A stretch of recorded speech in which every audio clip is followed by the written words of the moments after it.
بسم الله الرحمن الرحيم الحمد لله والصلاة والسلام على رسول الله أما بعد الحديث السادس عشر ونالتنش حديث عن أبي هريرة رضي الله عنه أن النبي صلى الله عليه وسلم قال لولا أن أشق على أمتي لأمرتهم بالسواك عند كل صلاة متفق عليه.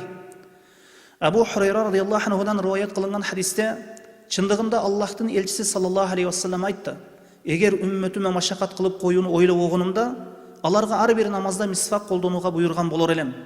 Бухари, Муслим риwayat кылган хадис. Түшүндүрмө: киши намазда Аллах Таала менен байланышат, жана Раббисинин алдында турат. Ошондуктан киши намазда туруу үчүн тазалыгы болуусу, жана жакшы бир сулуу көрүнүштө туруусу, жана оозу тиштери таза болуусу андан талап кылынат.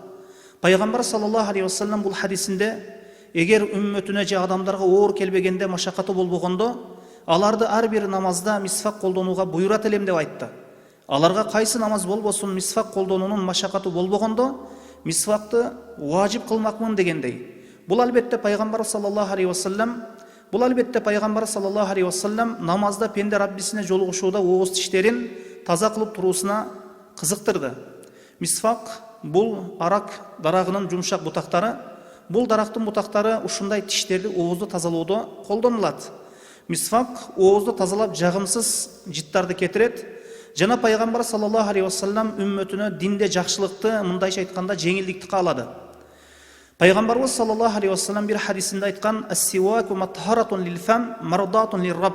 Мисвак оозду тазалоочу жана Раббини ыраазы кылуучу. Оозду таза тутуу инсан ден соолугу үчүн канчалык зарыл экенин адамдар түшүнүп жетип жатышат. Ооздогу ошол тамак жегенден кийин тиштерде калган калдыктар өз убагында чыгарылып ташталбаса, ар кандай ооруларга себеп болор экени баарыбызга белгилүү болуп калды. Пайгамбар саллаллаху алейхи вассалам дайыма мисвак колдонгон. Кала берсе өлүмүнөн алдын да мисвак колдонгону да белгилүү. Мисвакты колдонгондо оң кол менен колдонуп кармайбыз. Мисвак төмөнкү иштерде колдонуу бул сүннөт болуп саналат. Куран окуудан алдын, тиш саргайган убакытта, киши үйүнө кирген убакытта, киши уктоосунан алдын, жана уйкудан ойгонгондон кийин, тамактануудан алдын, намаз окуудан алдын, багымдат намазынын убагы кирген убакытта, ооздун жыты өзгөрсө, жана даарат алуудан алдын. Ким мисвак колдонсо, тазалыкка көңүл бурган, дин шариятын буйругун ишке ашырган болот. Жана мисвак кылуу ибадат себеп Аллах Таала андан разы болот. Wallahu a'lam wa sallallahu ala Muhammadin wa alihi wa sahbihi wa sallam.